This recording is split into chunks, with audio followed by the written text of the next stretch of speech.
Many scholars say that when God spoke to Moses on the mountain, Moses covered his face because he could not look directly at God's glory. God's light was so powerful that Moses could not bear it. Some writers explain that Moses covered his face with a veil so that the people would not be afraid of the glory shining from him. This teaches us an important lesson for today. Whether a person is a leader, a servant of God, or an ordinary believer, God gives honor and authority to those he chooses. God gives a special position to his servants, and it is said that God's servants are like the apple of his eye. When someone speaks badly against God's servant, it is as if they are pointing a finger at God himself. In the book of Numbers, we read that God called Moses, Aaron, and Miriam to come before him.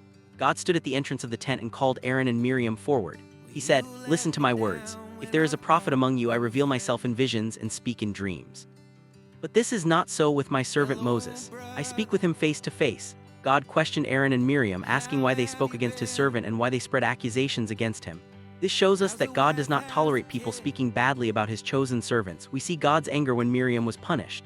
This teaches us that when we speak against God's servants or God's family, we invite God's discipline. When we point fingers at God's servants, we are actually pointing fingers at God. In this world, people often throw mud at others but rarely pray for them. Instead of criticizing God's servants, we should pray for them and ask God to bless them. Human beings are full of weaknesses and mistakes, but God expects us to walk in humility and fear of him. God had given authority to Moses, Aaron, and Miriam.